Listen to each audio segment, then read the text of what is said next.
인도하신 나의 주, 의의 길로 날 인도하소서. 행하신 모든 일 주님의 영광 다 경배합니다. 완전하신 나의 주, 완전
주시옵소서.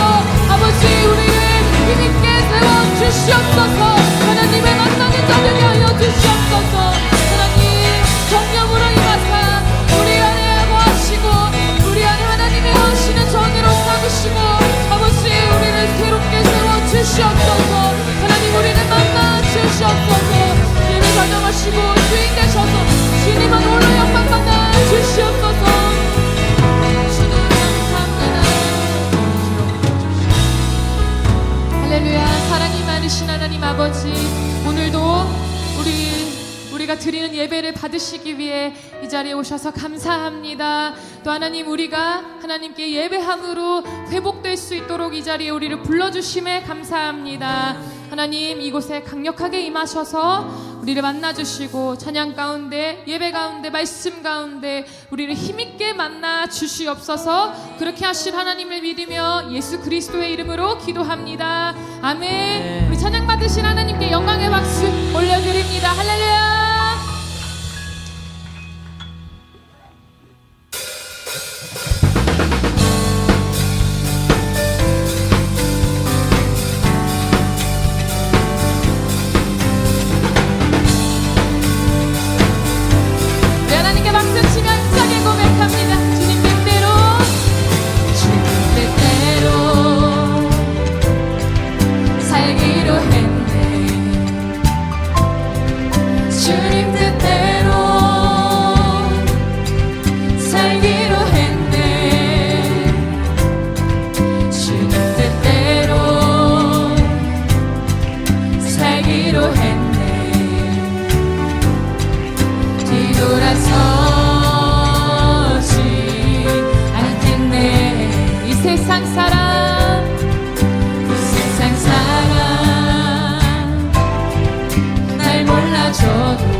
하나님 주님 앞에 나아갑니다.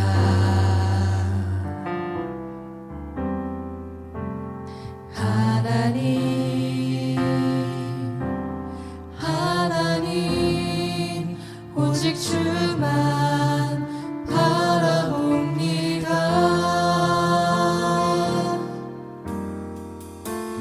주를 향한 내 삶의 고백, 부끄러운 모습이지만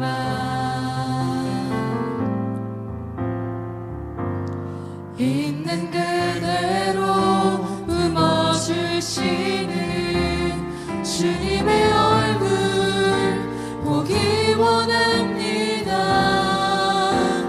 부으소서 덮으소서 주님의 성령 가득히 임하도록 부으소서 덮으소서 오 주님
마음을 다하고 뜻을 다하고 힘을 다하여 내 하나님 여호와를 사랑하라.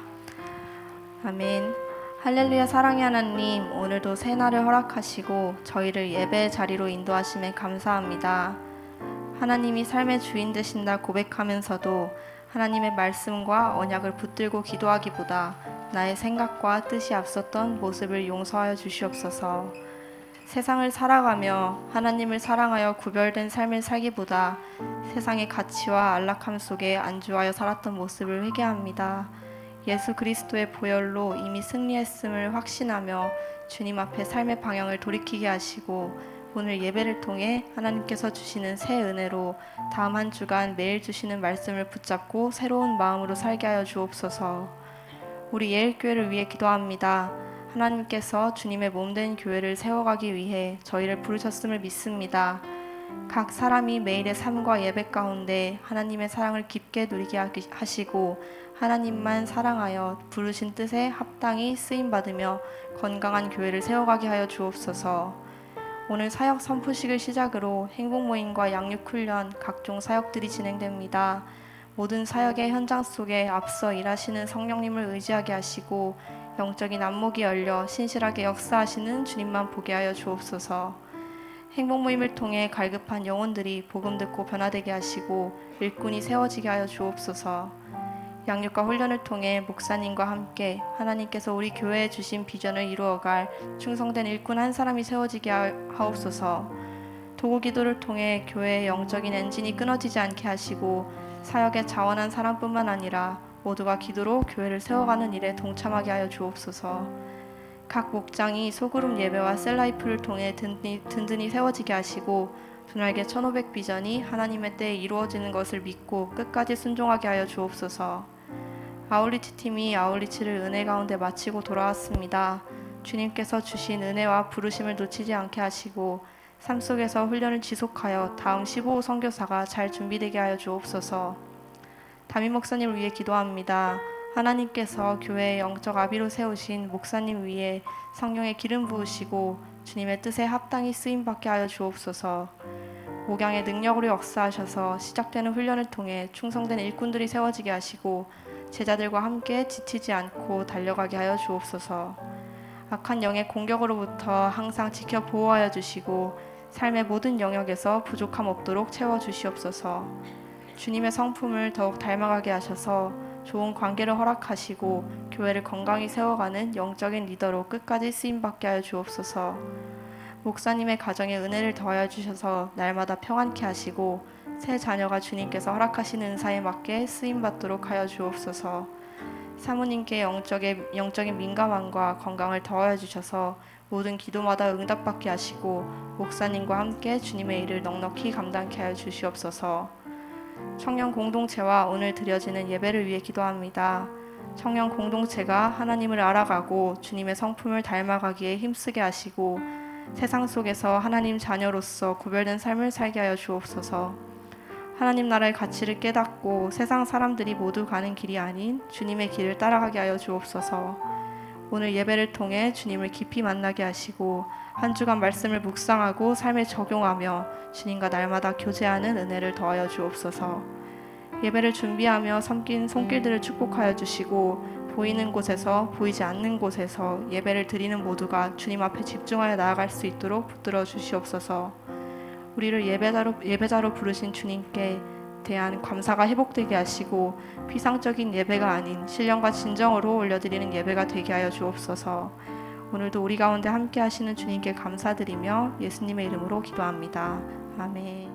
네, 안녕하십니까. 청년 A-4 목장 홍창이라고 합니다.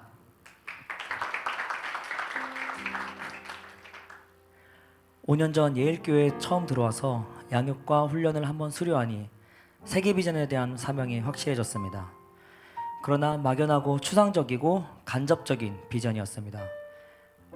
아웃리치 참석에 대해서도 오랜만에 친구를 만날 때 언제 한번 밥 먹자 이렇게 말하고 안 먹는 것처럼 언젠가 상황이 허락한다는 전제하에 갈 수 있으면 가자라는 생각을 가지고 있었습니다. 그러나 더 이상 미룰 핑계가 없게 된 상황에 의해 이번 아웃리치를 신청하게 되었습니다. 그러나 한 달간의 아우니치 준비 기간에도 너무나 많은 영적 그리고 환경적인 방해가 있었습니다. 그리하여 기대감도 크게 없었고 돈이 좀 아깝다 이런 생각이 있는 상태로 필리핀으로 향하는 비행기에 탑승하게 되었습니다.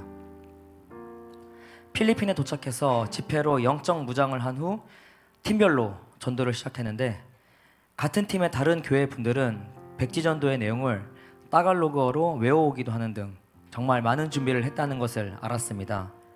실제 전도를 할 때도 그냥 써있는 내용을 읽고 외우는 것이 아니라 한국말로 하는 것처럼 능숙하게 잘 하는 것을 보았습니다. 그래서 연습도 제대로 못한 제 자신이 많이 부끄러웠습니다. 그러나 주어진 상황에 맞게 최선을 다해서 주어진 시간 동안 열심히 복음을 전파했습니다. 그로 인해 이틀이 지나자 저도 커뮤니케이션을 하며 따갈로그어로 전도할 수 있게 되었습니다. 오기 전에 미리 연습할 걸 이라는 생각이 들었습니다. 이렇게 여러 현지인 분들에게 백지전도, 영접기도, 동전 예약까지 진행하고 현지의 두날개 교회 탐방 그리고 현지 사역자들의 간증을 듣다 보니 진정으로 제자 삼는 세계 비전에 대한 탁월성에 대해 체험하게 되었습니다. 저를 포함한 아우니치에 참여한 모든 사람들의 열정적인 전도로 약 4,000명가량이 복음을 들을 수 있었고, 마지막 인비테이션 데이, 즉 초청 집회에 1,000여 명이 초청되었습니다. 아이돌 콘서트와 같은 규모에 압도당하며 들어가고 있는데 갑자기 웬 친구가 막 머슬맨 이러면서 막 저에게 매달렸습니다. 알고 보니 제가 마지막 지역에서 전도할 때 한 친구가 저를 이제 머슬맨이라고 놀리며 따라왔었는데, 그 친구를 포함해서 함께 있던 무리 10명가량이 집회 장소로 온 것이었습니다. 이것이 바로 전도의 기쁨이라는 생각이 들었고 진심으로 너무 행복했습니다. 그러던 중 문득 이 필리핀에까지 와서 길거리에서 전도하고 그들이 초청되어 수많은 사람들이 지금 이 자리에 모여 있는 게 갑자기 저에게 무슨 의미인지 의문이 들었습니다. 영혼을 사랑하고 구원하고자 하는 마음으로 전도했고 그것이 비전인 것은 확실하지만 그건 내가 살고 있는 지역에도 세계 비전이 있고 필리핀에 전도할 시간과 자원을 현재 무너져가는 대한민국 복음의 회복에 좀 더 활용해도 되지 않을까에 대한 생각이 들게 되었는데, 그 의문을 해결해 달라고 주님께 간구했습니다. 그러다가 주님께서는 이것이 바로 저를 비롯한 사역자들에게 주시는 증거라는 확신이 들었습니다. 저는 인생을 살아가면서 믿음이 부족하기 때문에 단위별로 하나하나 증거를 통해 제가 현재 하고 있는 일이 맞는지 아닌지 많이 좀 따지는 스타일입니다. 그렇게 연약한 저에게 아직 복음이 한국에 비해 덜 전파되었고 복음 전파에 대한 거부감이 덜한 필리핀 영혼들의 확실하고 빠른 응답을 통해 주님께서는 증거를 보여주시고 우리 교회가 하고 있는 두날개 선교가 예수님께서 행하셨던 사역과 동일하다는 확신을 주신 것입니다. 이 사실을 명확하게 깨닫고 나자 주님께 정말 감사드렸고, 이 수많은 영혼들 중 일꾼이 세워지고 그들이 또 다른 제자를 삼게 해달라고 기도하며 초청 집회를 기쁨으로 즐기게 되었습니다.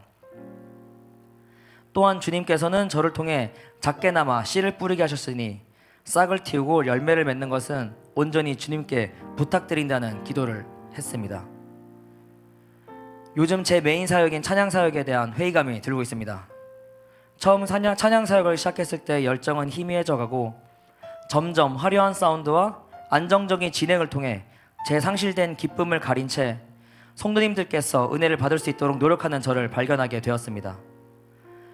이번 아우니치에서 행복 모임을 하루에 한 번씩 총 이틀간 진행을 했는데 제가 찬양 인도 사역을 맡게 되었습니다.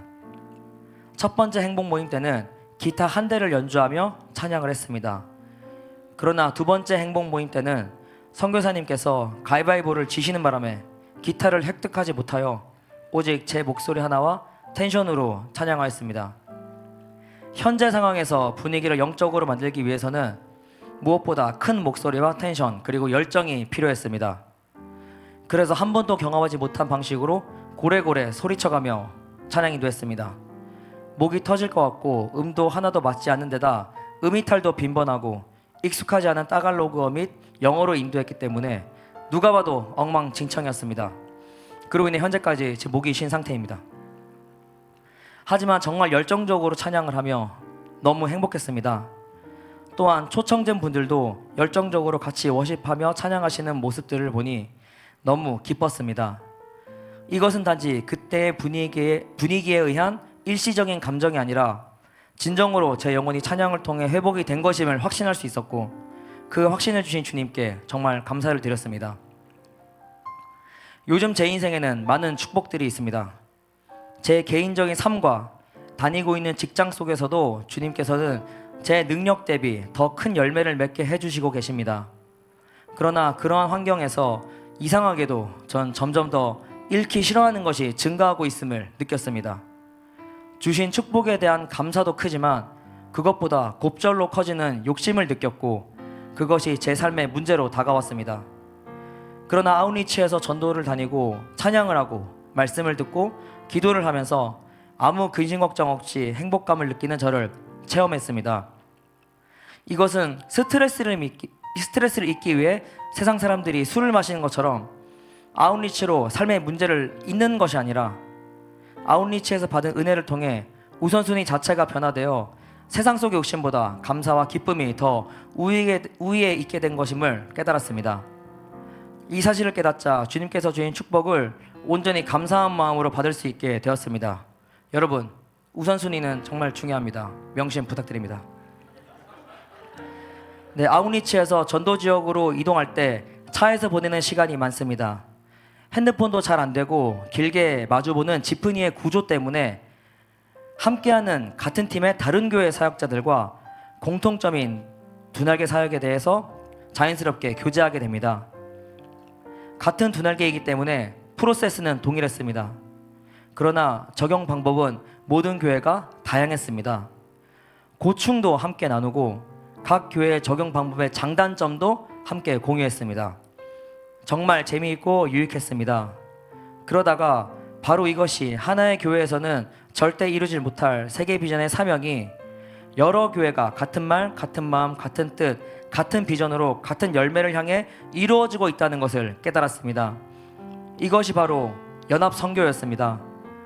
교회마다 방법은 달라도 본질은 동일했습니다. 말로만 듣고 머리로만 알고 있는 사실에 대한 증거를 주님께서 보여주셨다는 생각이 들어 너무나 신기했습니다. 그러나 아웃리치에서 받은 은혜는 아웃리치에서 진행하셨던 우리 담임 목사님의 설교 말씀처럼 금방 사라집니다. 담임 목사님의 말씀처럼 한 번 받은 마음속의 은혜와 기쁨은 언제나 우리보다 강력한 마귀의 역사로 인해 금방 사라집니다. 사역의 현장에 계속 우리가 존재하고 최선을 다해 노력을 해야 이 은혜와 기쁨이 유지가 되고 성령 충만한 것입니다. 당장 아웃리치로 인해 일주일 동안 비어버린 삶의 현장에는 해결해야 할 문제가 산더미처럼 쌓여 있지만 우선순위를 잘 지키고 평생 사역의 현장에서 은혜와 기쁨을 유지하려고 노력을 해야겠다라고 다짐했습니다. 또한 제가 체험한 회복과 비전을 다른 사람에게도 전파하고 싶다는 생각이 들었습니다. 비록 아웃리치에서 나가는 선교사 헌신에 대한 마음은 주시지 않았지만 보내는 선교사로서의 사명을 주셨습니다. 우리 교회는 아웃리치에 가고 싶지만 환경적인 문제, 재정적인 문제로 가지 못하는 사람이 많이 있습니다. 이번에 받은 확신을 통해 많은 사람들이 동일한 확신 그리고 비전을 가질 수 있도록 지원 및 권면을 해야겠다고 다짐하였습니다. 이렇게 세계 비전이 정착될 때까지 선배가 되어주시고 스승이 되어주셔서 지도해주시고 앞에서 달려주시고 이끌어주신 담임 목사님께 감사드립니다. 또한 새벽 기도를 포함해서 아웃리치를 위해 지원해주신 기도짝들에게도 감사드립니다. 그리고 함께 아웃리치에 참여하여 어머니처럼 일일이 다 챙겨준 저희 목자님께도 감사드립니다. 무엇보다 아웃리치에 참여할 수 있는 환경을 주시고 비전을 확인시켜 주신 주님께 모든 영광 올려드립니다. 잘 되고 있습니다. 선교는 사랑입니다. 감사합니다. 자, 우리 하나님 말씀 같이 보겠습니다. 요한복음 1장 19절로 28절의 말씀을 잠시 같이 보도록 하겠습니다. 요한복음 1장 19절로 28절. 저도 지금 막 말하고 싶은데 어떻게 말해줄지 해야 될지 모르겠어요. 너무 기쁨이니까. 아까 우리 창희 집사님이 간증해서 그 현장에서 목사님이 했다는 설교 있잖아요. 그 설교예요. 같이 나누면서 무슨 얘기인가 도대체 한번 얘기 들어봅시다. 자, 한 절씩 우리 교독하겠습니다. 유대인들이 예루살렘에서 제사장들과 레위인들을 요한에게 보내어 내가 누구냐 물을 때에 요한의 증언이 이러하니라.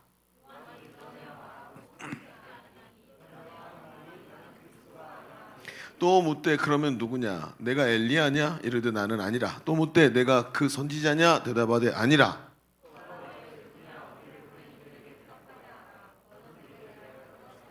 이르되 나는 선지자 이사야의 말과 같이 주의 길을 곧게 하려고 광야에서 외치는 자의 소리로라 하니라. 또 물어 이르되 내가 만일 그리스도도 아니요 엘리야도 아니요 그 선지자도 아닐진데 어찌하여 세례를 베푸느냐.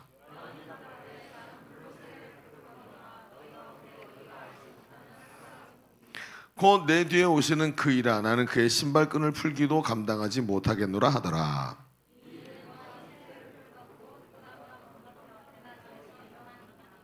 아멘. 여기 앞에 꺼졌는데요? 그렇지. 좋아요. 네. 자, 여러분 어느 교회에 성가대 음치인 집사님이 있었대요. 성가대를 해야 되는데 음치, 화음도 안 맞고 소리가 막 튀고 막 이러면서 힘들어 하니까 성가대원들이 전부 시험에 들 지경이었대요. 그래서 몇몇 집사님이 목사님께 찾아가 말씀을 드렸대요. 목사님 너무 힘들어요. 저분이 좀 사역을 내려놓고 다른 사역하면 안 될까요? 막 그랬고, 아니 목사님도 그분 때문에 막 곤란했는데 마침 이때 막 사람들이 와갖고 얘기를 하니까 용기를 얻고 이 음치 집사님에게 말을 용기를 내서 이제 말을 하는 거예요. 집사님, 한두 사람이 그러는 게 아니라 5명이나 와갖고 집사님이 너무 음치니까 성가대 말고 다른 사역을 했으면 좋겠다고 말씀하시는데 어떻게 생각하세요? 라고 말했대요. 그랬더니 이 집사님이 아유 목사님 5명 갖고 뭘 그러세요? 저는 50명에게도 넘게 들었는데요. 목사님 설교 못 하신다고. 아 역시 썰렁하다. 그래요. 이런 반응은 처음인 것 같아요. 지난주에 도대체 무슨 일이 있었던 거예요? 이 심령이 수확해져가지고 인간들이 지금 웃지도 못하고. 자, 여러분 옆 사람에게 이렇게 말해주세요. 쓰임받는 기쁨을 누리세요. 시작. 쓰임받는 기쁨을 누리세요. 그래요 여러분. 설교 못하다가 그래도 괜찮아요. 네. 안 웃긴다 그래도 괜찮아요. 하나님께 쓰임받는 기쁨만 누리면 돼요. 다른 얘기가 아니고요. 여러분 지난 주간 정말 우리 교회 아웃리치 팀 현장에서 너무나도 행복한 한 주간을 보내고 왔어요. 이번 아웃리치가 제가 한 10번째쯤 간 것 같아요. 10번째 간 건데 인도도 가고 막 갔는데 필리핀만 한 10번째인 것 같아요. 그런데 정말 유독 이번에 정말 좋았던 것 같아요. 왜 그랬을까 하고 고민을 많이 좀 해봤는데 우리 교회 참가자들도 너무 행복한 시간이었다고 말하고 제가 인솔했던 조는 또 조에 있던 어떤 친구는 저한테 목사님 이렇게 행복해도 되나 싶어요 이런 말을 할 정도였어요.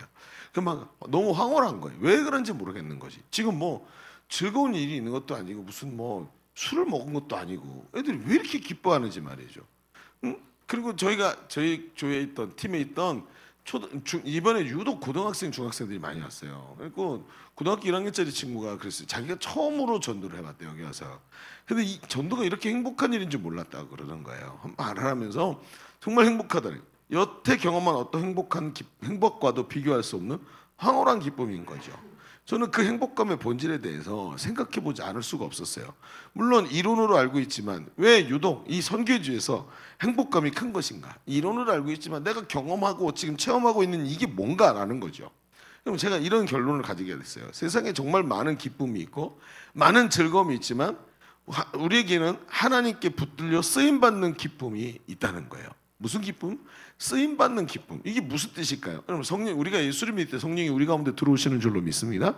그래서 예수를 믿으면 이 안에 하나님의 영이 들어와 계시는데 그분이 나를 통해서 일하세요. 나를 감동해서 야 이렇게 하자 저렇게 하자 하면서 하나님의 마음을 나에게 부어주시는데 그때 하나님이 원하시는 대로 하나님의 일을 감당하실 때 하나님이 이 안에서 성령님이 기뻐하시는 거예요. 나는 기쁠 일이 하나도 없어요. 나는 이 사람 섬긴 일하고 내 돈이 나가고 내 노력과 시간이 나가는데 나한테 기쁠 일이 하나도 없는데 이 사람이 예수 믿고 변화되고 영원히 구원받는 걸 보는데 내 속에 계신 성령님이 기뻐하시는 거예요.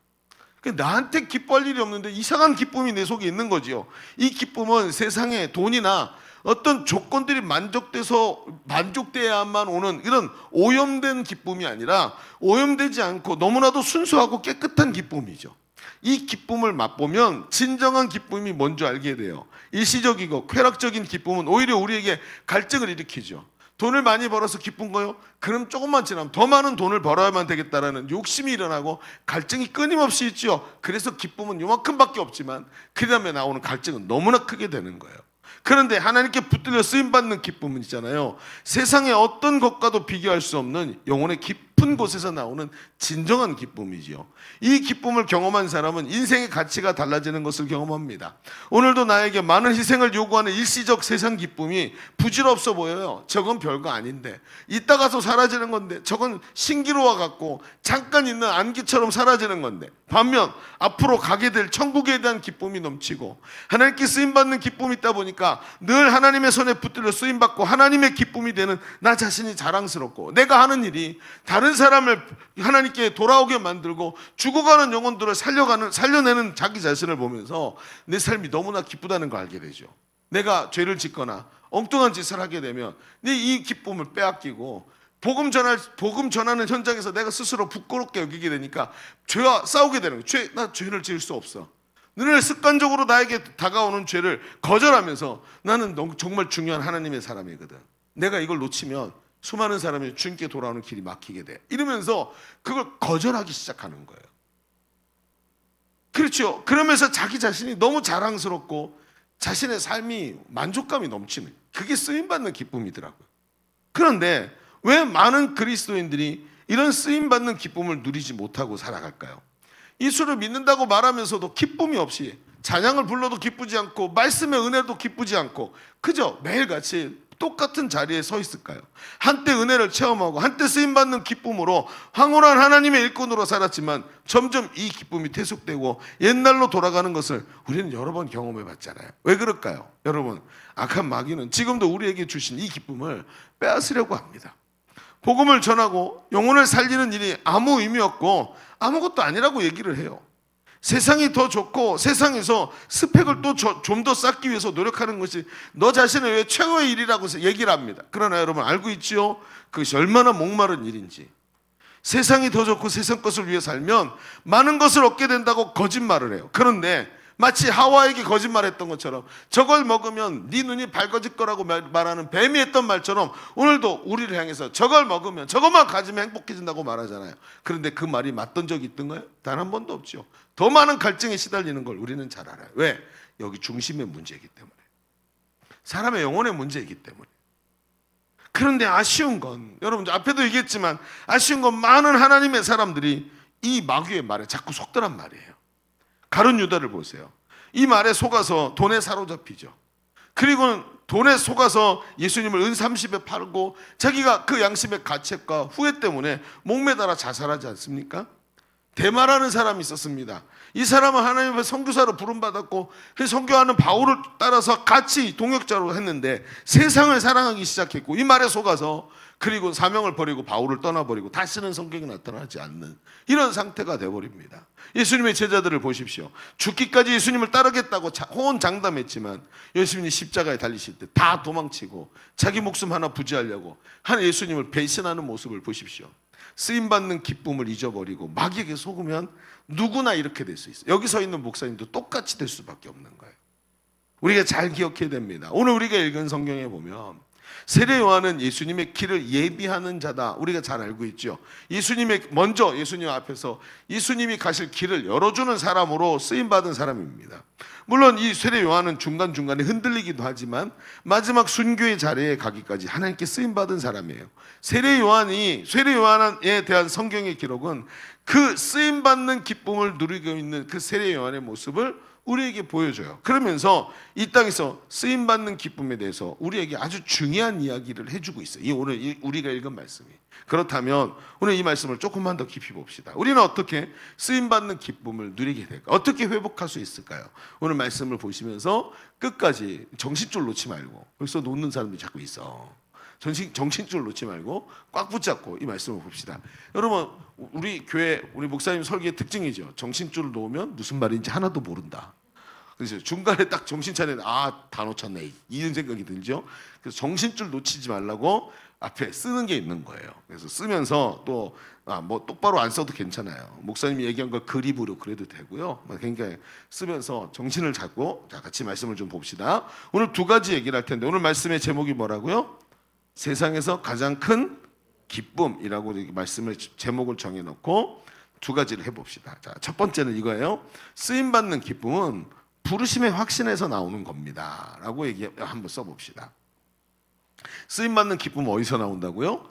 부르심의 확신. 여기서부터 나오는 거예요. 무슨 얘기는 대충 감이 잡히죠. 자, 이제 조금 얘기 말씀 풀어볼게요. 자, 세례 요한이 사역을 시작하자 수많은 사람이 요한에게 와서 회개하고 세례를 받았어요. 그죠? 그게 광야인데 이 광야에 아무도 안 살아. 근데 이 광야에 세례 요한이 있다는 소리 듣고 막 사람들이 쫓아와가지고 거기서 세례를 받을 정도로 엄청난 영향력인, 우리말로 하면 막 200만 유튜버 이런 뜻이에요. 얘기가. 근데 제사장과 레위인들이 이 소식을 듣고 요한에게 사람을 보내서 논쟁을 하기 시작해요. 그런데 세례 요한에게 하는 공격적인 질문을 하는데 이 질문이 처음부터 심상치가 않아. 자, 19절과 20절을 한번 읽어볼까요? 자, 앞에 보세요. 자, 시작. 유대인들이 예루살렘에서 제사장들과 레위인들을 요한에게 보내어 네가 누구냐라고 물을 때 요한의 증언이 이러하니라. 20절. 요한이 드러내 말하고 숨기지 아니하니. 드러내요 하는 말이 나는 그리스도가 아니라 한데 이렇게 말을 했대요. 이 뭐가 중요하죠? 여러분 보세요. 너는 누구냐? 여러분 대답해 보세요. 너는 누구죠? 우리 군 생활하고 있는 형제들한테 너는 누구냐 딱 치면 일백 하고 다 나오죠. 이렇게 얘기하지만 이건 이제 오히려 이런 게 좋아요. 왜? 저도 군 생활 해봤지만 군인 때 걱정이 없더라고. 나는 돌이켜 보니까 그때는 몰랐는데 나는 그냥 일병 강승신이야. 이거면 돼. 이게 자기 정체성이 제일 뚜렷하더라고. 그리고 아침마다 점호하면서 꽥꽥 소리 지르고 막 전방을 향하여 힘차람 상 3초가 발상 와 이렇게 난 이렇게 군대 제대하잖아요. 그게 그렇게 그리워. 전방을 향하여 힘차람 상 5초간 발상 그걸 너무 해보고 싶은 거야. 저 쌍놈의 새끼 그냥 확 그냥 인일탱이 너무 많아가지고 막 그걸 그렇게 해보고 싶더라고. 내가 근데 군 생활이 제가 좋았던 저 개인에게 좋았던 건 정체성이 뚜렷해서 좋았던 것 같아요. 나를 설명할 필요가 없어. 근데 이거 보세요. 너는 누구냐? 뭐라고 대답해야 되죠? 정말 세상에서 제일 힘든 질문인 것 같아요. 그런데 요한이 아주 단박에 대답을 해요. 뭐라 그러냐면 나는 그리스도가 아니다.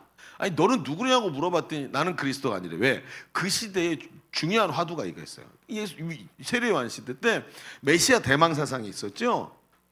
그 메시아가 올 거다라는 이 예언의 말씀 때문에 메시아 대망 사상이 있고 로마의 압제 속에 있으니까 막 우리를 구할 자가 없을까 막 이런 고민을 하던 시대예요. 그러니까 이 시대에 이단도 많았어요. 내가 메시아다 왔다가 사라지고 그 사람들이 붕 떴다 쿵 떨어지고 이런 게 많았단 말이에요. 그러니까 이 세례 요한을 향해서도 똑같이 질문을 한 건 세례 요한도 알고 있었죠. 그랬더니 나는 그리스도가 아니다 그랬더니 또 질문해. 너는 그럼 누구냐? 너는 선지자냐? 엘리야냐? 그랬더니 아니다. 그럼 너는 너 자신을 누구라 그러냐? 세례 요한의 정체성에 관한 질문이죠. 세례 요한이 단박에 대답을 합니다. 23절에 이렇게 말해요. 그래 선지자 이사야의 말과 같이 주의 길을 곧게 하라고 광야에서 외치는 자의 소리로라. 외치는 자도 아니에요. 그럼 뭐예요? 그냥 소리예요. 그렇죠. 소리가 났다가 사라지죠. 꽝 하고 소리 났다가 사라져. 아침에 모닝콜 딱 울리죠. 모닝콜 딱 울려서 따르릉 하면 딱 꺼버리면 없어지는 소리라는 거예요. 여러분 이런 정체성을 본 적 있으십니까? 사람들은 누구나 주인공이 되고 싶어요. 누구나 의미 있는 존재가 되고 싶어요. 그래서 자신을 포장하고 대단하게 보이려고 노력하는 거죠. 명함에다가 많은 직책을 기록하고 그리고 남들이 자기를 알아봐 주기를 바라서 고급 자동차를 타면서 자신이 대단한 사람임을 보여주려고 그러지 않아요? 여자들은 많이 명품으로 두르고 화려한 스펙을 가지고 자신을 대단한 사람으로 보이려고 노력하는 게 사람의 특징이에요. 그런데 세례 요한이 말이에요. 나는 그리스도가 아니다. 나는 주인공도 아니야. 나는 그냥 소리야. 이따가 없어지는 거야. 대단한 존재가 아니야. 여러분 혹시 여러분의 어머니가 이런 얘기를 여러분에게 했나요? 영준아 넌 대단한 놈이 아니야. 너는 의미가 없어. 잠깐 있다 사라질 놈이야. 이렇게 말한 적이 한 번도 없단 말이에요. 그래서 이런 정체성 가진 사람이 없다고요. 근데 세례 요한이 이런 정체성이 야 이게 무슨 소리지? 가만히 생각하는데 이런 게 틀려. 이게 바로 우리가 자꾸 좌절하는 자리예요. 어떤 자리냐고요? 우리는요 쓰임받는 기쁨을 착각해요. 뭐라고? 여러분 모두에게 주목받는 사람이 되거나 대단한 결과물을 갖고 있어요. 쓰임받는 사람이라고 자꾸 착각하는 거예요. 근데 세례요한은 그렇게 생각하지를 않아요. 사람은 누구나 자신이 가치 있다고 느끼기를 바래요. 그래서 사람들이 나를 대단하다고 말해주는 것을 너무 중요하게 생각해요. 그러다 보니까 사람의 정체성이 어디서부터 와요? 돈을 많이 벌었을 때, 막 박사학위를 가졌을 때, 자신의 가문, 출신, 명예, 남들이 인정해줄 만한 업적 이런 것에서부터 자기 정체성을 찾으려고 그러는 거예요.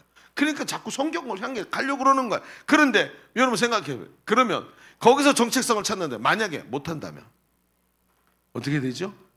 만약에 그게 안 된다면 여러분 늘 시험에서 100점 맞던가요? 늘 잘 되던가요? 늘 성공하던가요? 아니거든요. 그러면 여러분 생각해 보세요. 여러분은 어떠세요?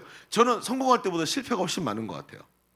만약에 대단한 정체성을 가지고 있어야만 성공한다면 둘 중에 하나가 돼요. 스스로 자기 스스로의 뻑간 놈, 자뻑 해가지고 맨날 자기 나르시즘에 빠져서 살든지, 아니면 자신이 과대포장하는 이런 삶을 뻥쟁이로 살아야 되는 거죠. 거의 사기꾼의 수준이에요. 자기 스스로에게 최면을 걸어서 사기꾼이 되든가, 안 그러면 어떻게 자신의 삶에 대한 가치를 찾아내겠느냐는 거예요. 여러분 만약에 이렇다면 아무도 자원하지 않는 저 시골교회, 그렇죠? 거기에 노인들밖에 없는 시골교회에 부임해가지고, 아무도 안 가는 곳에 부임해갖고 끝까지 교회를 지키고 노인분들 섬기고 믿음 지켜주다가 마지막 노인분이 하나님 나라 가가지고 아무도 성도가 없어서 교회 문을 닫고 폐쇄하는 목사님은 실패한 건가요?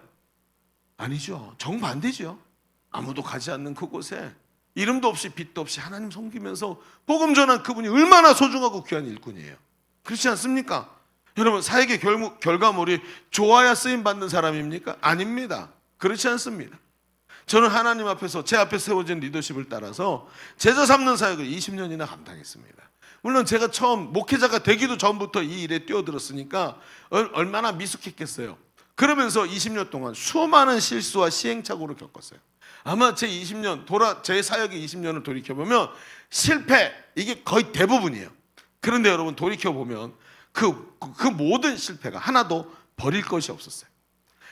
저의 성장을 위해서, 우리 예일교회 성장을 위해서 하나님 쓰신 과정들이었어요. 이번에도 있잖아요. 아우니치 하는데 마지막 날 저녁 때 되면 담임 목사님들 다 오시라 그러고 사모님들 같이 오시라고, 대표 목사님하고 같이 쫙 다 앉아가지고 아우니치에 대해서 간담회를 해요. 이렇게 하면 더 좋을 것 같습니다. 이렇게 하면 너무 감사합니다. 이런 걸 경험했습니다. 이러면서 나누는데 제가 제일 처음으로 하게 됐어요. 제가 바로 또 옆에 안 보인다고, 옆에 앉으면 안 보이잖아요. 앞에만 보니까 이게 일부러 숨었어요. 앞에. 당신부터 하시오. 그리고 이렇게 온 거예요. 제가 1등을 제일 먼저 제가 딱 나누고 끝났는데 쭉 한 바퀴를 도는데 거기 앉아 계신 한 10대 개 교회 정도 됐었어요. 근데 그 목사님들 중에 여러분이 뭐라 그러냐면, 저는 너무나도 감사하게도 예일교회가 우리 교회를 업고 여기까지 와줬습니다. 이런 목사님이 여러 분 계셨어요. 저 너무 놀랐어요. 왜 우리 교회 얘기를 하지? 가만히 보니까 그분들 중에 많은 분들이 자기들이 사역할 때 너무 힘드니까 목사님 어떻게 해야 되죠? 하고 물어보면 제가 한번 대답을 해주면, 와 목사님 힘내세요. 이렇게 하면 돼요. 우리도 똑같은 일 경험했었어요. 하고 한번 도와준 적이 있었거든요. 그러면 그때부터 저하고 관계가 터가지고 또 전화 오면, 아 목사님 이럴 땐 어떻게 해야 되죠? 전화로 한 번씩 얘기 나눠주고 용기 있게 해주고, 이런 목사님들이 이제 제가 실패로 경험했으니까 안 돼, 이렇게 하면 안 되고 이렇게 하면 된다고 하는 얘기를 해준 거예요. 근데 그 교회들이 그걸 통해서 많이 힘을 얻은 거예요. 그 목사님들이 그리고 좌절하려고 하다가 예일교회 얘기 듣고 교회 가서 그 영상 보고, 여러분 지금 예배하고 있는 이 영상이 다 지금 다른 분들한테는 뭐예요? 능력이 되고 있고 힘이 되는. 우리 예일교회 영상 보고 목사님한테 와서 얘기 듣고 하고 교회 얘기, 우리가 실패했던 것 때문에 그분들이 일어나간 걸 얘기를 듣는데 정말 너무 죄송하고 송구했고 쥐구멍이라도 있으면 들어가고 싶은데 계속 우리 교회 얘기를 해주시는 거예요. 제가 참 정말 이번에 너무나도 놀라운 경험을 했어요. 돌이켜보니까 그 모든 실패와 그 모든 내가 실패라고 생각했던 것들을 하나님이 사용하셔서 하나님의 재료로 쓰시더라는 거예요. 여러분 만약에 그때마다 제가 결과물을 보고 이게 뭐야? 이번에 초청주일 했는데도 사람들이 많이 안 왔네. 이게 뭐야? 양육을 기껏 해놨더니 도망가고 없네. 이렇게 생각했다면 저는 이미 여기 서 있지 못했을 거예요. 이미 어쩌면 저는 그렇게 해서 실패했다, 정리했다면 저는 목사 사표 내고 딴 거 했을 거예요. 지금 여기 못 있을 거예요. 여러분, 우리는요, 교회의 본질을 회복하고 건강한 교회를 세우기 위해서 달려온 줄로 믿습니다. 그래서 쓰임 받은 것을 하나님 앞에, 하나님 우리를 부르셨고 우리가 쓰임 받는 것을 확신했고 지금도 달려가고 있는 거예요. 요한은 자신이 대단한 존재가 아니라고 말을 하는 거예요. 그러니까 그런 대단한 존재가 아니라는 거죠. 그렇다면 요한의 쓰임 받는 기쁨은 어디서 온 것일까요? 요한은 머뭇거리지 않고 자신 있게 그가 말을 해요. 23절에 이렇게 말해요. 뭐라 그랬을까요? 같이 읽어볼까요? 23절 시작. 이르되 나는 선지자 이사야의 말과 같이 주의 길을 곱게 하라고 광야에서 외치는 자의 소리로라 하니라. 여러분, 뭐라고 얘기해요? 나는 외치는 자이다가 아니라 외치는 자의 소리래요. 그러면서 이 얘기를 했다 그랬죠? 그런데 그 앞에 조금만 앞으로 그 얘기 앞에 보면은 나는 선지자 이사야의 말과 같이, 즉 하나님께서 선지자를 통해서 예언하신 그 말씀이 바로 나야. 나는 선지자 이사야가 광야에서 외치는 자의 소리가 있다 그랬지. 그게 바로 나야. 나는 잠깐 있다 없어질지 모르지만 하나님이 나를 보내셔서 나는 이 일을 하고 있는 거야 라고 그 논쟁을 걸어온 사람들한테 자기 정체성을 말해줘요. 즉 자신이 하고 있는 일에 대한 강력한 당위성을 드러내고 있습니다. 우리는 이걸 뭐라고 불러요? 사명이라고 부르는 거예요. 요한은 하나님께서 자신을 보내셨고 자신이 하나님께 붙들려 쓰임받는 존재라는 자기 확신이 뚜렷한 사람이었다는 거죠.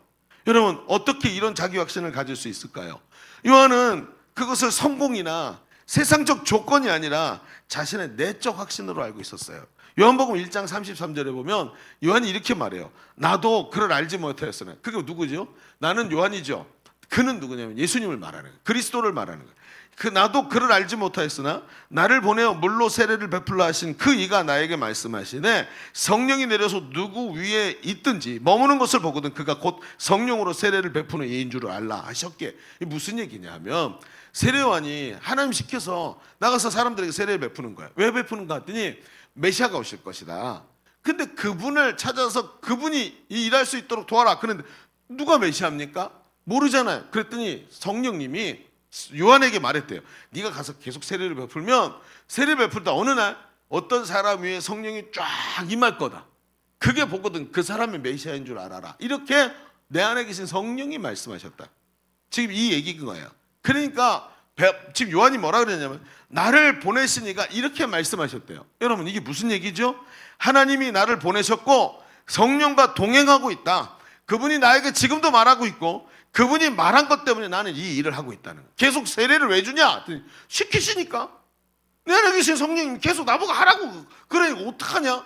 하다가 위에 성령이 비둘기같이 성령이 쫙 임하는 사람인데 그가 바로 메시아다. 그게 누구였죠? 그분 누구예요? 그 사람이 예수님이죠. 비둘기 같은 성령이 머리에 쫙 세례를 받을 때 비둘기 같은 성령이 임하시는 걸 예수님에게 나타나는 그 장면을 보면서 이가 그다라고 사도 세례 요한이 말을 하잖아요. 그러니까 세례 요한을 보세요. 그의 정체성이 어디 있죠? 지금도 내 속에서 말씀하고 계신 성령님이 지금 지시하시는 대로 나는 지금 세례를 베풀고 있고 그 성령님이 내게 말씀하시는 대로 나는 일하고 있다. 성령과 가까이 대화하고 있었고 성령님이 지금도 나를 인도하시면서 너 이 일을 감당해라 라고 하실 때 그분께 순종하면서 나는 하나님의 일꾼이야. 맞아. 오늘도 하나님 나에게 이렇게 말씀하셨어. 그래서 내가 오늘 이렇게 살아가는 거야. 이게 바로 하나님의 일꾼의 특징이더라는 거예요.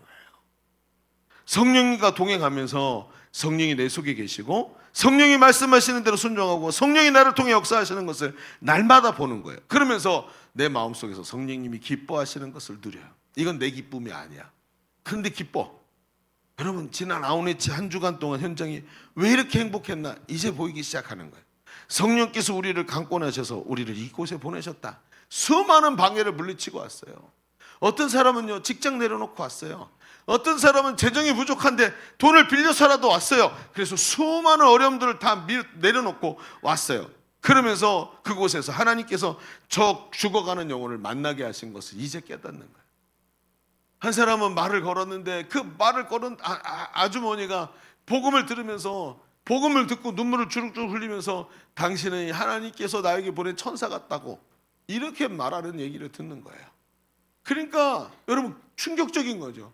어떻게 이렇게 하나님이 나에게 이런 일들을 보내주셨을까?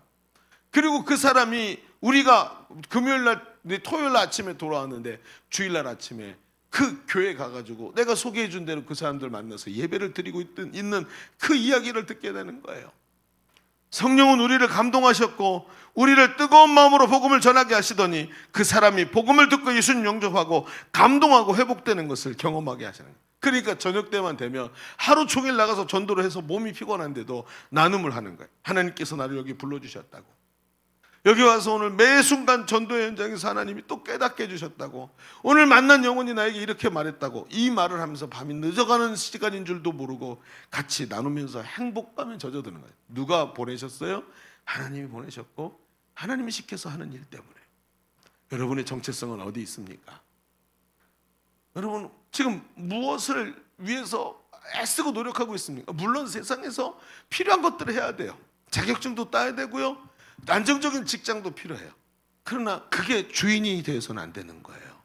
하나님께서 우리 인생의 주인이신 줄로 믿습니다. 그분의 손에 붙들려 쓰임받는 일꾼이라는 것, 이 정체성 말고 무엇이 여러분의 중심에 여러분에게 온전한 기쁨을 주겠습니까? 이거 얻으면 저기 필요하고 저거 얻으면 이거 필요한 거예요. 제가 예전에 알고 있던 자매가 하나 있는데 이분이 심하게 주걱턱이었어요. 이게 쭉 튀어나와 있는 거예요. 그래서 부종기업 때문에 씹지를 못하는 거예요. 그러니까 이분이 나중에 어떻게 했냐면 제가 섬기는 공동체에서 얘기했어요. 제가 수술을 받으려고 해요. 양악 수술을 받아서 턱을 집어넣는 거예요. 사람들이 근데 양악 수술 왜 하죠? 요즘에 워낙에 이게 부종기업 때문에 하는 건데 많은 사람들이 미용 때문에 한단 말이에요. 그러니까 오해하지 않아줬으면 좋겠습니다.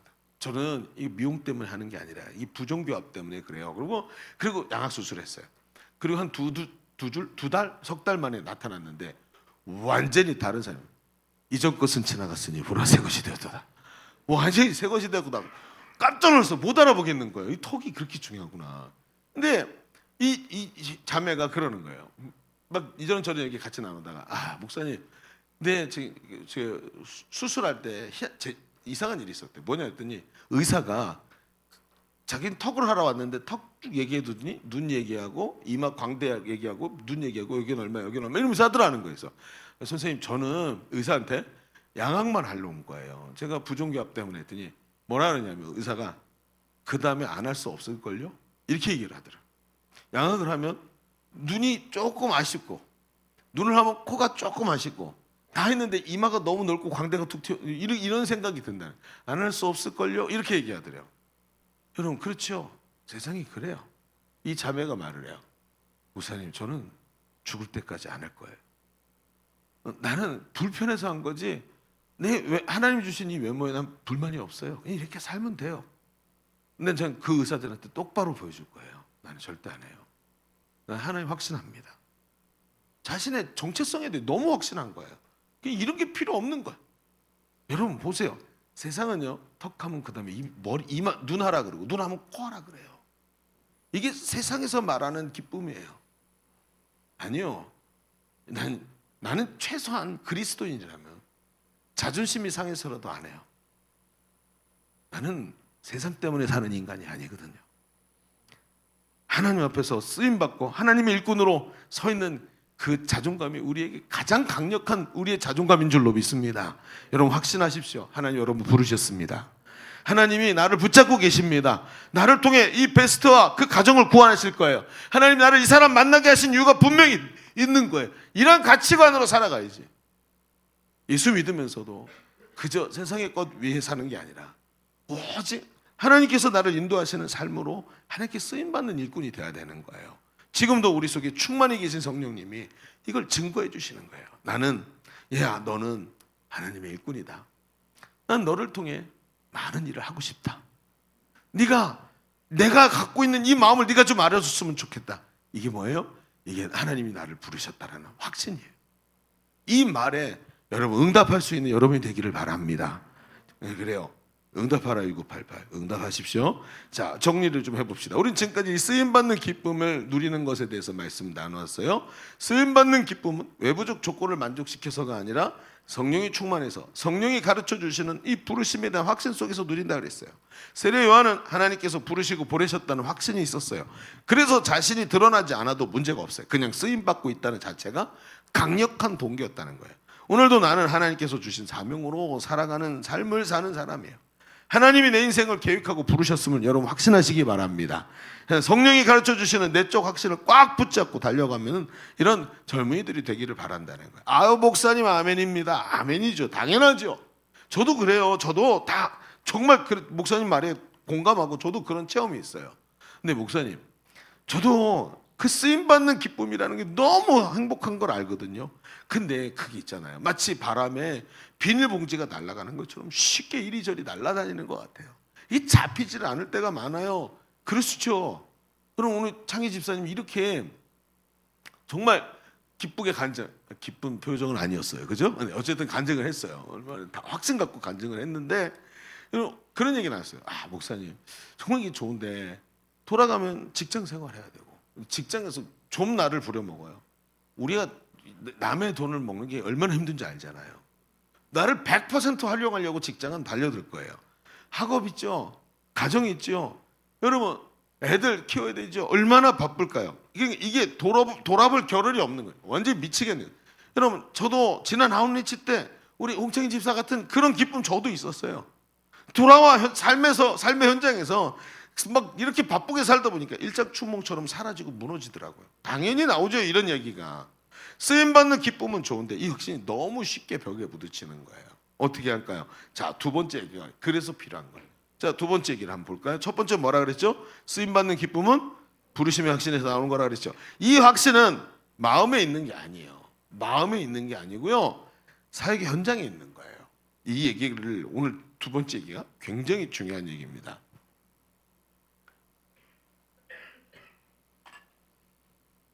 쓰임받는 기쁨은 마음에 있는 것이 아니라 어디 있다고요? 사역의 현장에 있다. 이 얘기를 조금만 해봅시다. 이 마태복음에 보면 이런 대단한 세례 요한이 흔들리는 장면이에요. 앞에 그랬잖아요. 이 자기 정체성 뚜렷한 이 세례 요한의 모습이 있었는데 진짜 의외의 장면이 마태복음 11장 2절로 3절에 보면 나와요. 뭐라 그럴까? 같이 읽어볼까요? 시작. 요한이 옥에서 그리스도께서 하신 일을 듣고 제자들을 보내요. 예수께 여짜오되 오실 그이가 당신이 오니까 우리가 다른 일을 기다리러 오리니까. 자, 뭐라고요? 감옥이 요한이 지금 헤롯이 자기 아내 헤로디아를 자기가 이제 자기 아내로 삼았죠. 근데 이게 자기 아내가 아니고 자기 형수예요, 사실은. 이게 불법적으로 형수를 예쁜 형수를 자기 아내로 맞이한 거예요. 그래서 세례요한이 나중에 막 비난을 하죠. 그래 그것 때문에 감옥에 갇혀요. 그래서 세례요한이 감옥에 갇혔는데 거기서 듣는데 이때 감옥은 우리 감옥 같은 게 아니에요. 뭐 7번 방의 기적 이런 거 안 일어나요. 그러니까 엄청나게 힘든 감옥이에요. 근데 이 감옥에서 들으니까 예수님에 대해서 뭐라 그래요? 죄인의 친구다. 율법도 안 지킨다. 이런 얘기가 들리죠. 그러니까 제자들을 불러갖고 야 가서 좀 물어봐라. 내가 답답해 미치겠다. 그러면서 얘기를 했는데 뭐라고 물었냐면 여짜오되 오실 그이가 당신이 오니까 그 성경에 예언된 메시아가 당신입니까? 이렇게 얘기를 하더라는 거예요. 우리가 다른 사람을 또 기다려야 됩니까? 지금 이게 말이라고 하는 건가요? 요한은 지금 예수님을 의심하고 있어요. 자신이 예수님의 길을 예비하는 자라고 말했고 누구도 세례를 줄 때 성령이 비둘기같이 내려오는 것을 보면 그가 메시아다라고 말씀하신 성령의 인도를 따라 예수님께 세례를 준 게 자기예요. 근데 지금 이런 말을 하고 있죠. 세례요한이 예수님에 대해서 뭐라 그랬어요? 내 뒤에 오시는 이의 신발끈도 풀기도 감당하지 못하겠다. 이렇게 말하면서 예수님을 메시아라고 말한 사람이 세례요한이고 예수님을 이렇게 서포트해 준 사람이었어요. 그런데 지금 이게 말이 됩니까? 여기서 우리가 좀 잘 생각해 봐야 합니다. 왜? 요한이 지금 흔들렸죠? 왜 흔들렸죠? 한번 원인을 생각해 봅시다. 흔들린 이유가 뭐죠? 예수님 때문에 흔들렸나요? 아니에요. 정확하게 말해야 됩니다. 왜 예수님이 지금 이렇게 흔들리고 있을까요? 지금 예수님이 흔들린 이유가 뭘까요? 가만히 들여다보면 요한이 지금 열심히 세례주고 회개하라고 전하다가 몸에 병이 나고 힘들어서 쓰러진 걸까요? 아니죠. 사역이 힘들어서 과로로 쓰러진 거 아닙니다. 사생활이 부족해가지고 사생활에 쓸 시간이 부족해서 왜 나는 맨날 쉬지도 못하고 이러고 살지? 그래가지고 마음이 힘들어갖고 나 여행 갈 거야. 그래서 쓰러진 겁니까? 아닙니다. 돈이 부족해서 아닙니다. 약대 토롯이 한 벌밖에 없어서 두 벌 사러 갔어요? 아닙니다. 무슨 얘기죠? 지금 왜 지금 세례 요한이 흔들리고 있죠? 가만히 보니까 감옥에 갇혀 있어요. 여러분 밖에 나가서 자신의 부르심대로 막 사람들에게 외치고 복음을 전하고 세례 주고 할 때는 전혀 문제가 없는데 감옥에 갇혀서 자신의 부르심대로 일하지 못할 때 마음에 문제가 찾아오기 시작해요. 자신의 사명을 알고 있지만 그 사명대로 살지 못할 때 문제가 일어나더라는 거예요. 나는 아무것도 아니야. 나는 그냥 외치는 자의 소리야. 나는 하나님이 시키셔서 하라고 하신 일을 하는 거야 하면 열심히 복음 전할 때는 아무 문제 없었는데 감옥에 갇혀서 내 삶에 하나님이 가슴에 주신 뜨거움대로 쓰임받지 못할 때 쓰러지는 거예요. 이게 지금 세례 요한의 모습인 거예요.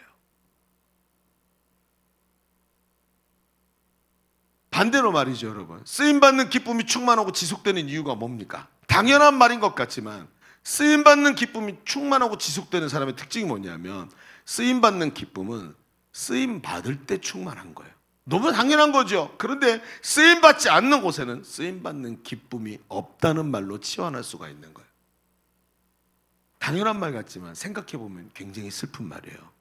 왜냐하면 우리가 자주 그렇기 때문에. 우리가 자주 그렇기 때문에. 알고 있지만 실제로 현장에 내가 없어요. 여러분 오늘 행복모임 몇 개 시작한다 그랬죠? 39개? 예? 여러분 우리 교회 행복모임 70개씩 하던 교회예요. 무슨 얘기인지 알겠어요? 여러분? 교회 분위기 딱 보면 이유가 있어요. 사역의 현장에 자꾸 포기를 해. 힘드니까.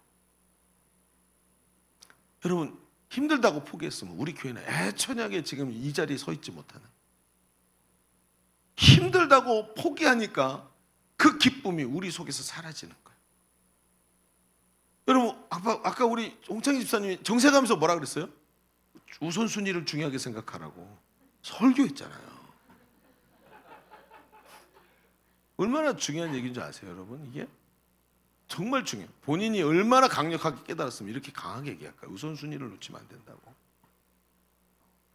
정말 중요한 걸 잊어버리고 현장을 포기하니까 이게 못할 수도 있고 할 수도 있는 거지. 당연히 맞아요. 그 말이 맞아요. 그런데 못했을 때의 여파는 오로지 내가 감당해야 되는 거예요.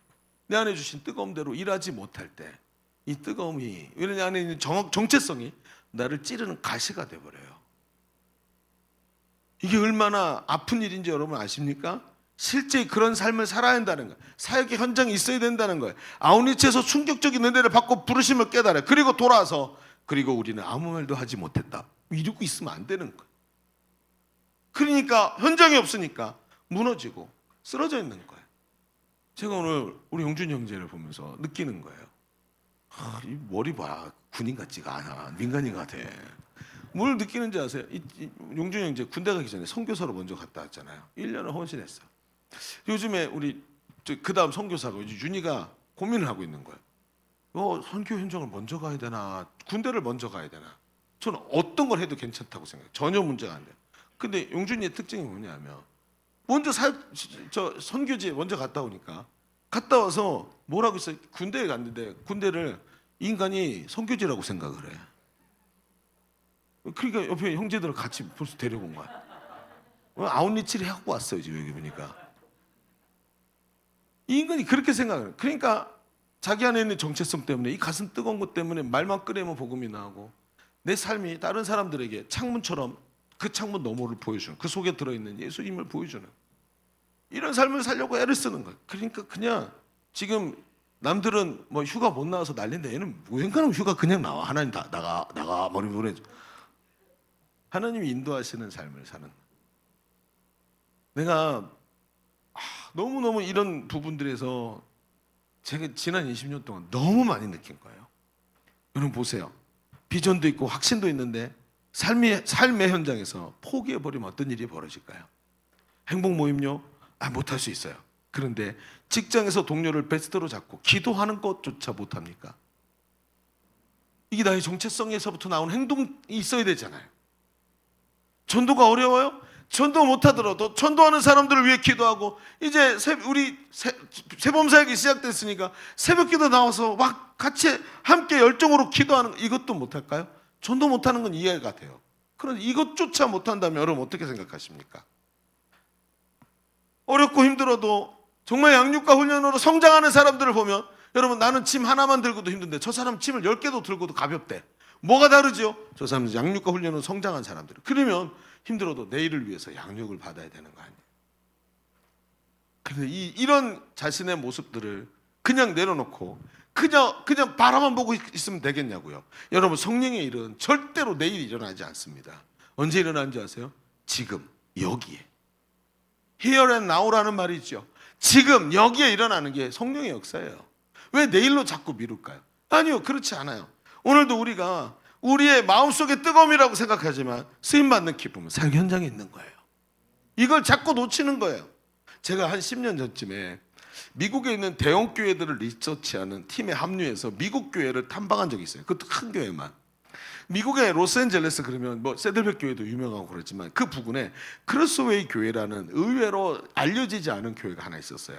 이 교회가 성도 수가 10,000명이나 되는데 이 교회가 등록 제도가 없어. 등록이라는 개념이 없어. 왜냐하면 다 셀로 움직이기 때문에. 그래서 예배 참석 인원을 세보니까 10,000명이야. 그럼 그 뒤에 얼마나 될까요? 최소한 20,000명 된다는 거야.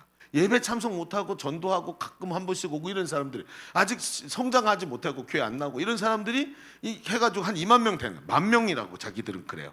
그런데 이 교회 방문했을 때 담임 목사님이 없고 그 교회 부목사님 같은 분이 우리를 소개했어요. 그런데 이 교회가 세워진 배경을 얘기해 주는데 아주 재밌는 얘기를 하는 거예요. 이 교회가 누구에서 세워졌냐면 척 스믹스라는 목사님이 있었어요. 이 척 스미스 목사님, 그러면 갈보리 채플이라는 교회를 통해 아주 유명한 거, 교회가 아니에요. 어쨌든 선교 단체이면서도 교회이고 이런 데요. 우리 두날개 교회들처럼 뭐 풍성한 교회가 그렇잖아요. 두날개 선교회이면서 풍성한 교회인데, 근데 이 교회에서 3,000명의 목회자를 배출하고 1,000개의 교회를 전 세계에 세웠어요. 도대체 이게 어떻게 된 건가 하고 봤는데, 보니까 그 당시에 1970년대 막 히피, 뭐 그다음에 마약 중독자 이런 사람들, 사회에서 소외되고 막 분노에 차 있는 이런 사람들에게 복음을 전했고, 이런 사람들이 치유되고 회복되면서 여기 다 들어오게 된 거예요. 나중에 마라나타 뮤직 같은 게 여기서 생긴 거예요. 지금 우리가 부르고 있는 찬송이 마라나타, 그다음에 호산나 인테그리티 전부 다 이런 데서부터 나오기 시작한 거예요. 그런데 이 청년들이 복음을 듣고 어느 날 이 척 스미스 목사님이 전도를 하다가 마약에 중독된 청년 하나에게 복음을 전했는데 이 청년이 복음을 들은 거예요.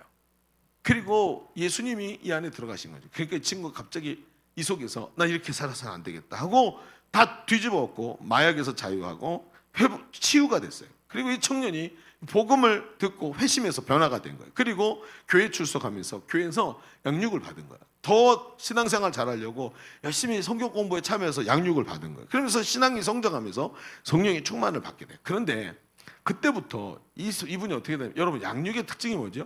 양육은 배우고 세워지면 거기에 걸맞는 사역을 주는 거예요.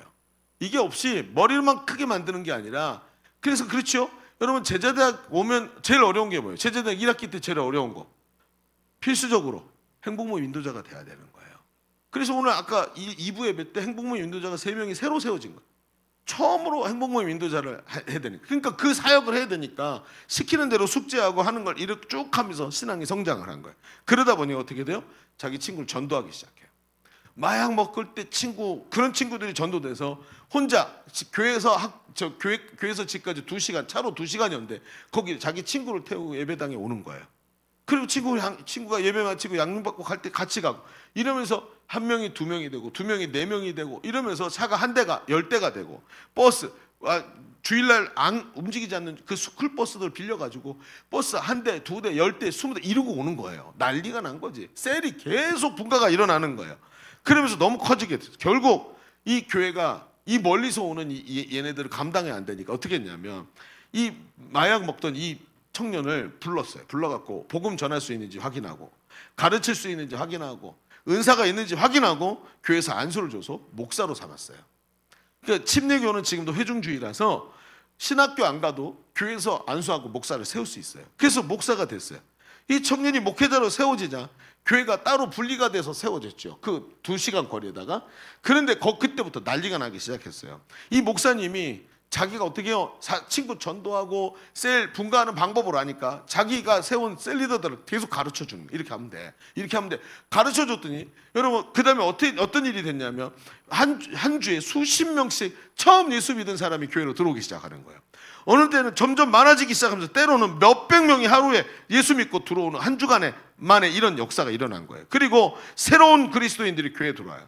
하나님께서 이 목사님을 통해서 막 역사를 하시는 거죠. 나중에 교회가 너무 커지고 이 목회가 비중이 커져갖고 이 목사님이 자신의 부족함을 깨닫고 신학교에 다시 들어갔어요.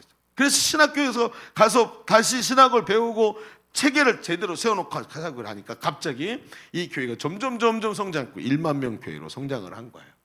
제가 그 얘기를 처음 들었을 때 한국과는 너무 다른 목회자 세우는 시스템에 너무 놀란 거죠. 이게 셀 사역으로 검증된 사람을 목회자로 세우니까, 쓰임받는 기쁨을 아는 사람을 세우니까 이게 실패할 수가 없는 거예요. 그리고 정말 충격적으로 얘기를 들었지. 이게 너무 다르구나. 그런데 이 설명을 마치고 안내하시던 목사님이 이제 우리가 가야 되니까 주차장으로 안내를 하면서 사실은 오늘 담임 목사님 오시려고 했는데 여러분 못 만나게 돼서 너무 미안합니다. 이렇게 얘기를 하는 거예요.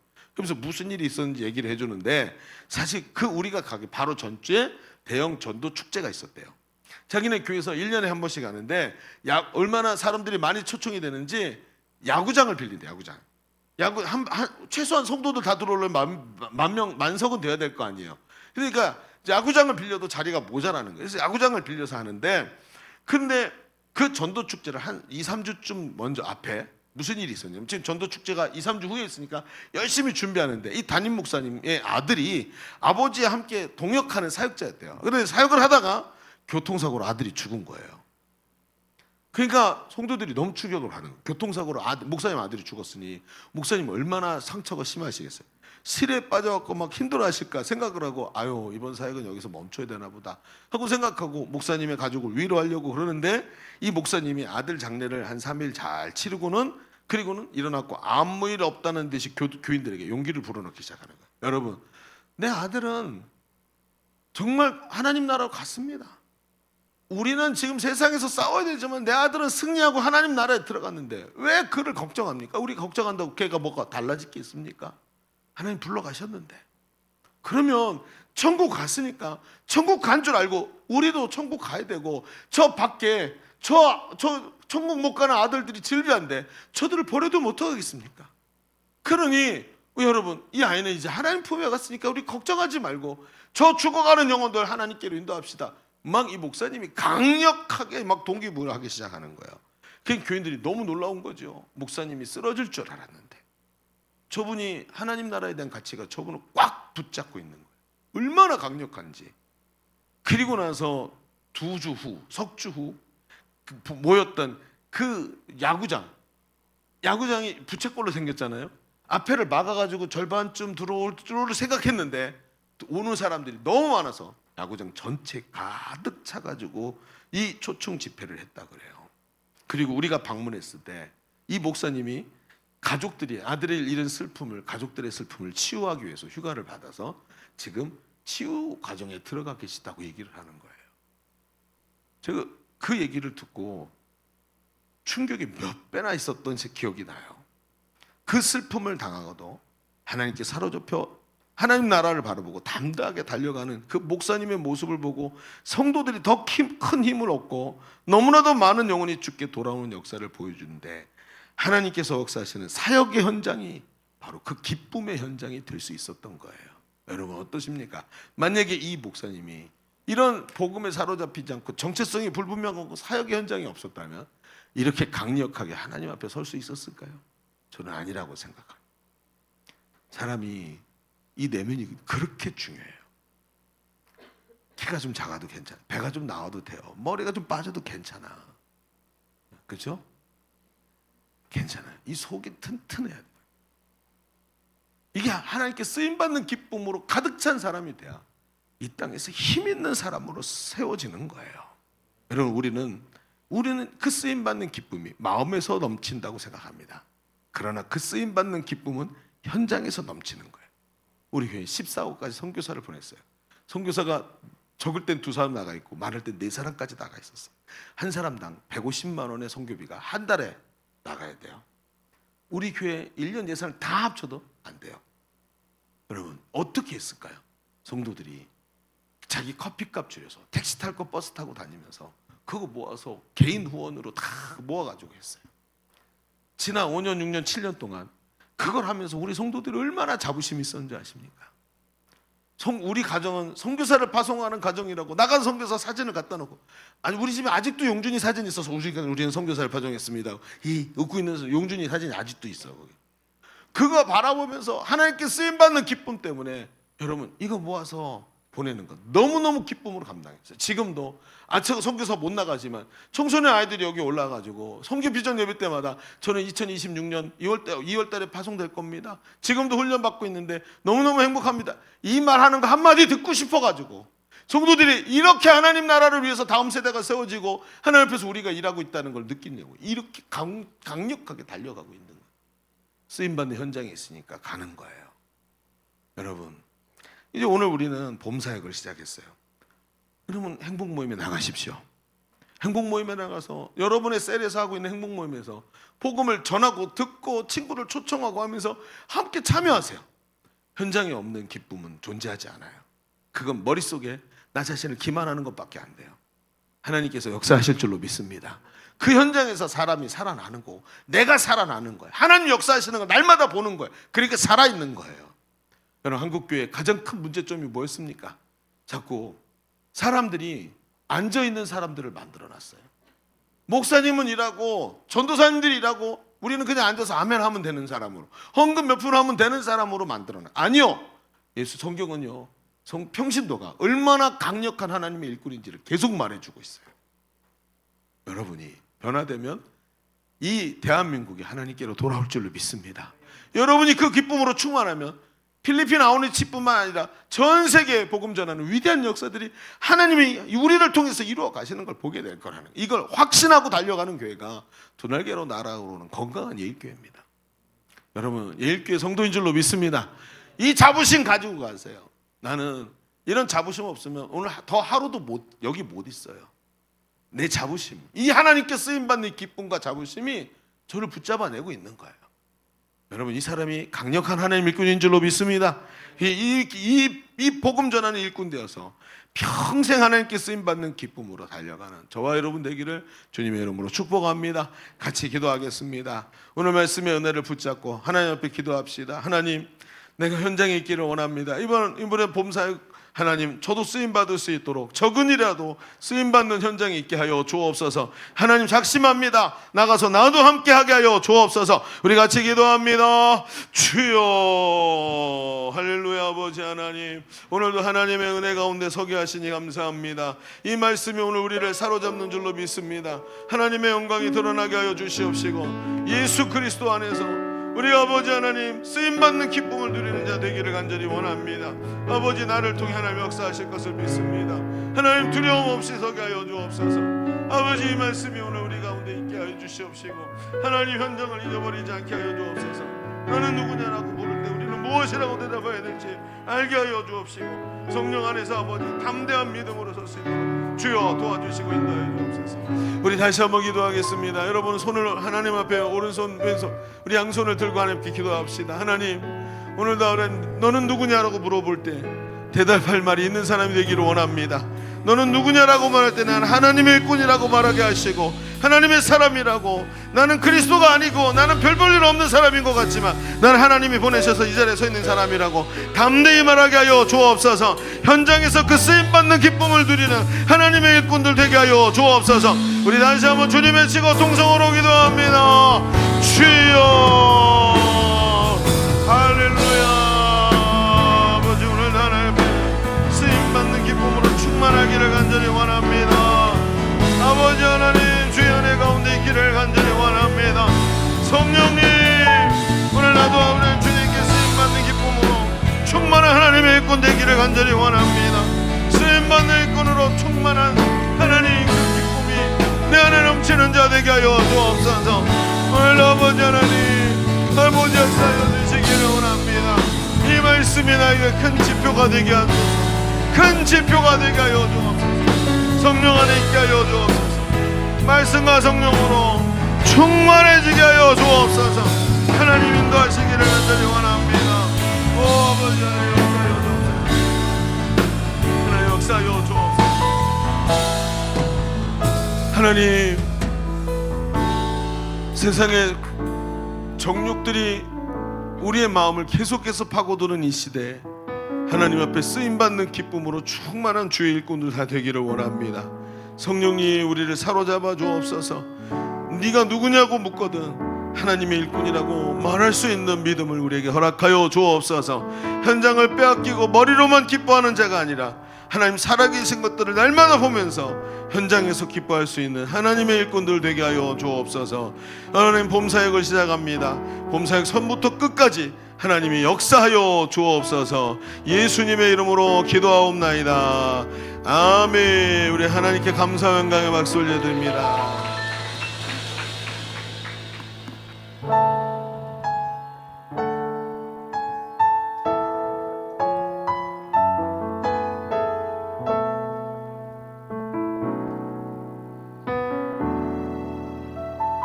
사랑해요 신실하신 나의 주님 나의 삶 주님 안에 있네 눈을 뜨는 아침부터 나 잠들기까지 오 선하신 주를 노래하니 사랑해요 사랑해요 나를 인도하신 주님 고난 중에도 나와 함께 하셨네 내 아버지 되시며 내 친구 되신 주 나의 삶 주님 안에 있네 신실하신 나의 주님 나의 삶을 인도하셨네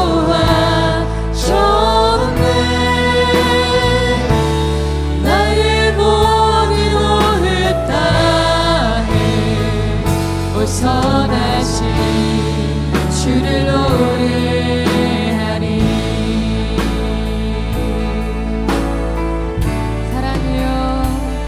사랑해요 나를 인도하신 주님 고난 중에도 나와 함께 하셨네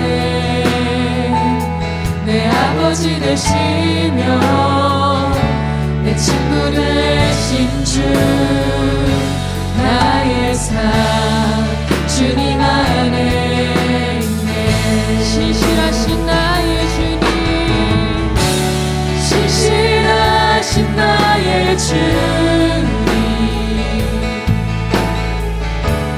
나의 삶을 인도하셨네 나의 모든 오늘 땅에 오 선하신 주를 노래하리 주님의 선하심 나를 인도하시네 주님의 선하심 날 지켜주시네 주께 엎드려 나의 모든 삶 주님께 드리네 주님의 선하심 나를 인도하시네 주님의 선하심 나를 인도하시네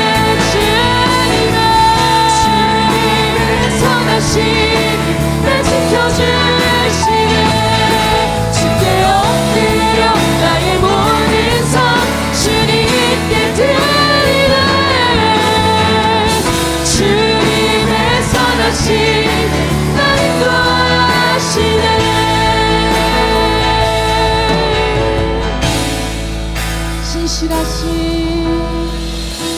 신실하신 나의 주님,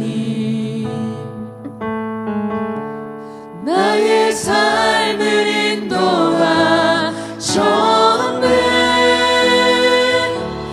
나의 모든 오흡 땅에 선하신 주를 노래. 신실하신 나의 주님, 신실하신 나의 주, 나의 삶을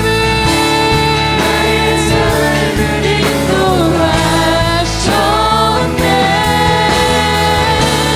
나의 모든 오흡 다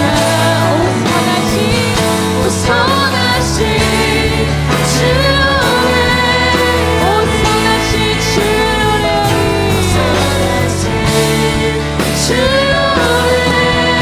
노래하리. 우리 선하신 아버지 하나님 찬양합니다. 할렐루야. 드려진 예물을 위해서 한번 기도하겠습니다.